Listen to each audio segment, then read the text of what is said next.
Good morning, thriving warriors. Okay, Google, what time is it? It's 6:30 a.m. Okay, Google, what is the date? It's Sunday, March 5th, 2023.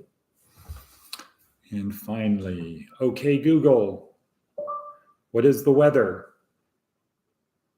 It's 41 and sunny. Today, it'll be cloudy with a high of 60 and a low of 37. Due to current conditions, it feels like it's 34. Okay, great. So today after church, we're hoping to go on a hike, talk more about that, my attitude of gratitude. But here we are now at Department of Career Services, where our goal is to help you get from point A to point B. Good morning, Charlene. How are you? Let's see, who else is on this early Sunday morning? We're going to have a mission for you, Charlene, before you go to church.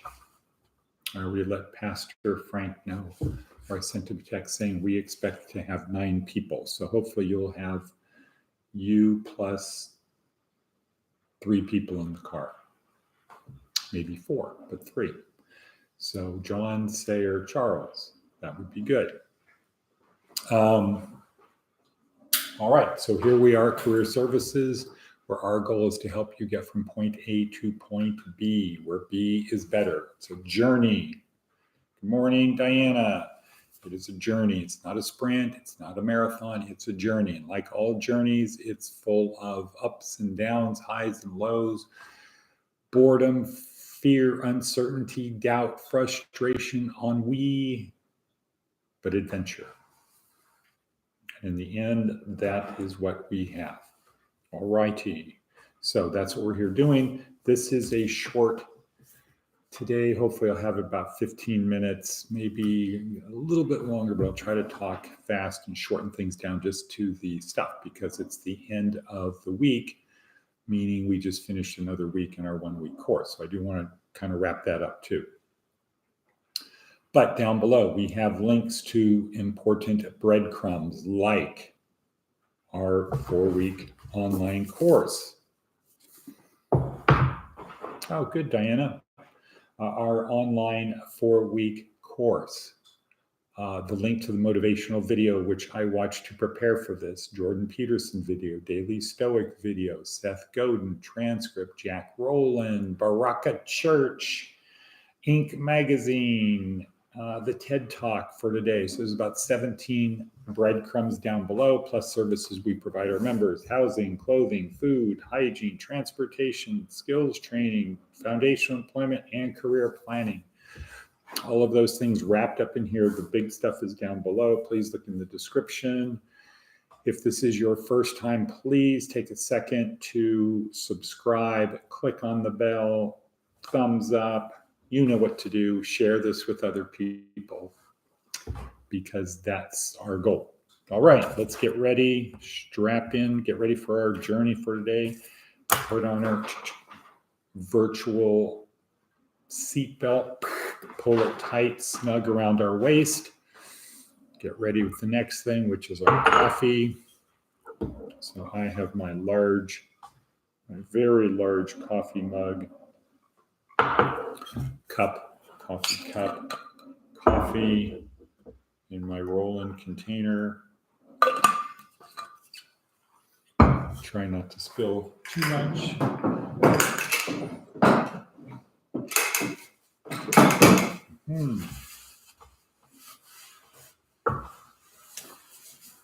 Coffee with MCT oil. Which daughter is this, Diana, that you're going to be seeing today at 7? Our coffee, pen, paper, and let's get started. Okay, next meme. Every day we have a theme for our video. Today's theme is, so you want to get from point A to point B. It's simple. So today, the theme is re-examine your beliefs.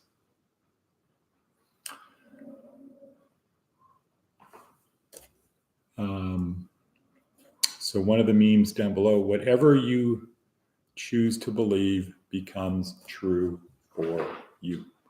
All right, so re-examine your beliefs. Whenever you come up with something that you believe, re-examine it. Just ask the question, where did that belief come from? Is it true because I was told it when I was a little kid? Is it true?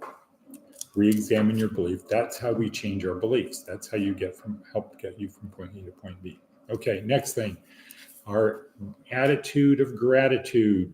So in your book, write, I'm so happy and grateful now that. So in order to answer that question, you can't make it as a statement. You have to ask your brain the question, ask yourself the question, what am I so happy and grateful for right now? And something could be as simple as, to be able to experience this moment, because there's billions of people who would trade places with each of us right now. As much as our life sucks, there's billions of people that would trade like, bam, right now. What else could you be so happy and grateful about? Well, I think we might finally be doing our walk today, our hike, our Sunday hike, our first Sunday hike. And this would be to or from China Ranch in Tacoma, our new church.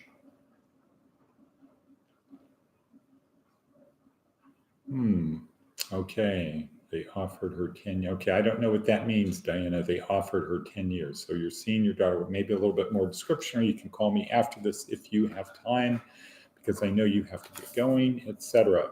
Okay, so attitude of gratitude. Is it that you get to visit with your daughter, Diana? Okay, all right. Next, Charlene, mission for today.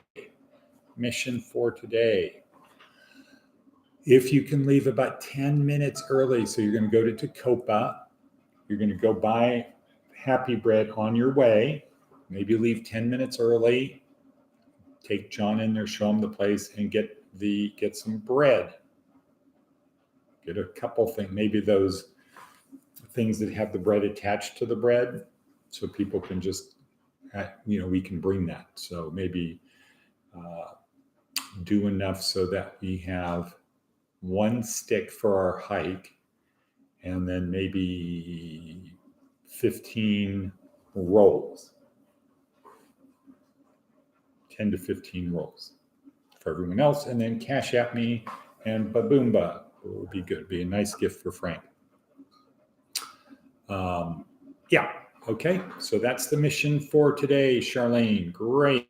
All righty then. So we're at 8 minutes in already, and we haven't even started. Wow. We've got to have a cup of coffee.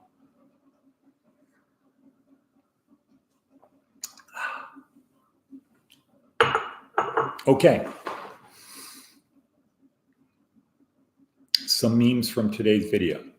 Be a good giver. Be a good searcher. Ask and you shall receive. Well, the message is give and you shall receive. Search and you shall find. Be a good searcher. Another meme, don't think in one way. Don't think in just one way. Think in different ways. Don't say, well, that's how I was raised. You're not locked in. We're not locked into our past. We're free to choose. Don't think in one way. And again, whatever you choose to believe becomes true for you. Whatever you choose to believe becomes true for you. Okay, TED Talk. Amy Cuddy. This has been one of the top 3 TED Talks in the history of the universe. This is about body language, and it's about our body language to ourselves. So what we're used to is other people's body language, what it says to us about them. And then there's the type of body language that tells other people about us. This video is about what our body language tells us. Okay, so again, what we're usually used to is we're usually used to our other people's body language tests, what we perceive. What we perceive. We're secondarily used to the body language we project. This video, and again, it's one of the top 3 videos, has been, I don't know recently, but for years and years and years, it has been one of the top 3 TED Talks of all time. This video is the effect of our body language, my body language on me. So the basic idea is if you have a certain type of body language, you will release testosterone, which will give you more confidence and make your life better. On the other hand, you could release cortisol, and that will make things not better, make you less, behave less testosterone-ish. Okay. So if you make yourself big and stretch out for 2 minutes, you will release testosterone. If you make yourself small, touching your neck even, make yourself small, you will not release testosterone, you will release cortisol. And it will appear that way. So the idea is if we act big, other people will perceive that, but we will perceive it too. So great TED Talk by Amy Cuddy. Been a little bit controversial because they haven't been able to replicate her findings. Well, there's a story that they haven't been able to replicate her findings. I don't know the truth of that, but so that is the TED Talk for today. And let me just speak for a minute on, this is the end of week 1 on our 4-week neuroscience-oriented approach to success. This is the week we got, okay, here's what it is we're doing, the introduction and overview. Our goal is to get to successful. How do we do that? Well, first of all, we need to know what successful means. And here, success is a formula that can be written down because Wittgenstein says things that cannot be pictured cannot be said because saying them means nothing. So we have to be able to write out a definition of success. So our definition of success is a formula where success equals a function of money times meaning and purpose. Okay. So if you have unlimited money, but your meaning and purpose is 0, what is your success? 0. What typically happens to people who say, I have no meaning in my life and there's no purpose for me to live. A lot of successful, wealthy people, right, have said I have no meaning. There's no meaning in life. There's no purpose to remain living. So we can, Robin Williams, Tom Petty, Prince, Michael Jackson, Kate Spade, right? Just the list goes on and on and on. People that seemingly have everything except they don't have meaning and purpose. Anthony Bourdain, these people don't have meaning and purpose. And therefore, any number times 0 equals what? 0. Okay, so you start with what is the formula? Okay, now how do I accomplish that?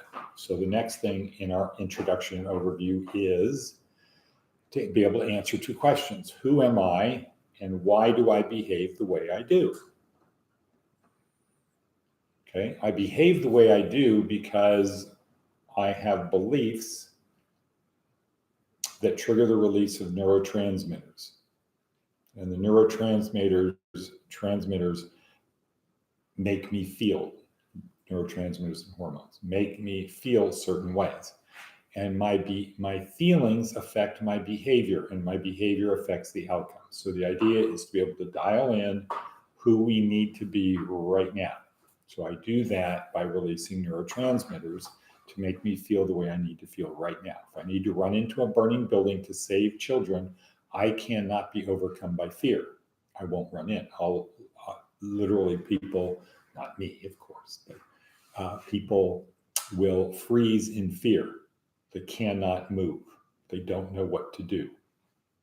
Right? So to run into a burning building, you need a certain cocktail of dopamine, serotonin, oxytocin, maybe some endorphins, because there's going to be pain in there, mask physical pain. It could be smoke, burning your eyes, burning your lungs, heat. That hurt. You need to be able to keep going. You need to be driven to do it. And so our behavior is highly affected by neurotransmitters. And the quality of our behavior is, and thus the outcome is a function of our behavior. If our behavior is bad, the outcome will probably mirror the behavior. If the outcome is good, it's probably because our behavior matched or met the necessary, our behavior met what was needed to get the outcome we want. So our neuroscience approach is very simple. Use neurotransmitters to help us behave the way we need to behave in order to get the outcome we seek. And once we get the outcome we seek, that tends to reinforce our belief. Okay, so the difference between this and a psychology-oriented class is, in a psychology-oriented class, they don't go down to what is happening in the neurons in your brain. They don't look at neurons. They don't consider neurotransmitters, how to release neurotransmitters, how the whole system works. So we're going down several levels below a psychological approach to success. Okay, boom. So it's the end of week 1, orientation. And so we've talked about Daniel Amen, Dr. Daniel Amen, brain scans. What do they see? How to damage your brain, how to fix your brain. IQ, Jordan Peterson talking about IQ and how important IQ is, and a little bit about what IQ is. We talked about addiction through Johann Hari. We talked about how stories impact us with Yuval Harari. We talked about man's search for meaning, Viktor Frankl. We don't ask life, what is the meaning of life? Life asks us, what is the meaning of life and what is the meaning of your life? And we have to be prepared to answer that. And then today is Amy Cuddy, getting a really practical thing of, being able to, for example, dial in who I need to be right now. If I release testosterone, I'm going to feel more confident. My behavior is going to be better and the outcome will be better. And that will tend to support my belief. If I release cortisol, my behavior, I will feel not as good. My behavior will be less than otherwise, and the outcome will not be what I was hoping for, but it will tend to reinforce my beliefs. So we now, over the next 3 weeks, we need to be good at dialing in who we need to be, but also recognizing in other people what are their go-to hormones. So for example, somebody who's physically fit, endorphins, key. They get pleasure by working out, endorphins. All right, so we don't have time. Time is racing. It's 18:15 in. Let's go to Seth Godin, because that's always essential. Rituals. Aha. Rituals. The things we do each day, every day, often arrive without intent. By the time we realize that they're now habits, these random behaviors have already become part of how we define ourselves and the time we spend. Bringing intent to our rituals gives us the chance to rewire our attitudes. Wow, this fits in perfectly. But we first need to see them. This kind of goes back to, we can kind of tie this into re-examine your beliefs, because our beliefs are what create our rituals. So Seth is saying, look at your rituals. And then I would say, go down below that and say, well, what's the belief under the ritual? Re-examine the belief. You can change the belief. You change the belief. You can then change the ritual. Wow, cool. Great. Thank you. Thank you once again, Seth Godin. All right. All righty then. Next. Our approach here to get you to see your life is kind of like you're a craftsman. We're all condemned to create a table, to build a table upon which we place the accomplishments of our life. And the table starts out, or quickly is built upon 4 legs. When it starts out, it might be built upon 1 or 2 legs, and it's very wobbly, doesn't really work. Maybe it needs to rest up against somebody else's table, like our parents. So their beliefs we adopt as we're building the legs of our table. We start with 4 legs. Ideally, we maybe want to have the largest possible table we can. We have 4 legs on our table. And the legs are what, Diana or Charlene, if you're still there? Diana may have left the room. Okay, so the 4 legs of the table, there is physical, mental, spiritual, and emotional. The physical leg of the table is fitness and health. You need to take care of your body. It's designed to carry a load, but that doesn't mean we don't take care of it. It's not like our car that we can just, well, it's kind of like our car. That if you don't take care of your car is not going to take care of you. If you don't take care of your body, it will not be able to take care of you. All right, 21 minutes in. Okay, that's physical. Mental, break it down really simple. Learning, remembering, communicating. Those 3 things. Learning, remembering, communicating. Emotional, really simple one. If you can't control your emotions, somebody else will, and they will probably what? Take you out of the game. They'll just move you out of their way, get beyond you. You're not a threat. You're not an asset. You're not somebody I can depend upon. You're not somebody that can help me. You have become a non-something character. What's it, NPC, whatever. Okay. And spiritual. Lastly, a spiritual leg. That which picks you up when you get knocked down. About 1 out of every 7 people in the world are Christians. That means 6 to 7 people in the world are not Christians, including about 1 in 7 people in the world who are kind of like nothing, or they're atheists. So 5 out of 7 people are some other religion. Muslim, Hindu, Buddhist, combination of all others. But so 1 in 7 people in the world are Christians. However, we are in a Christian-dominated world. The calendar for the world, the major holidays for the world, the fundamental belief system for the world, the legal systems for the world, they're really based upon Christianity. So the better you know, the more you know how Christians think, the better you will be able to function, the easier it will be to get to Successville. I would say if you adopt it as true, if it becomes part of your belief system, so much the better. So with that, we're going to have to sign out. This has been an extremely long one, but it was the end of the week, and maybe every Sunday it's going to be kind of a long one, a wrap up. Okay, thank you, Diana, and good luck talking to your daughter. Yeah, tough one. Why don't you give me some information? We can send her some books when she gets to prison. All righty then. Is she going to Florence McClure? So anyway, can I have an and cut? And cut. We're going to be heading to Tecopa this morning. Not Tecopa, Tecopa. It's an online visit. Okay, and cut. Thank you, Charlene. And cut. Boom. Good system.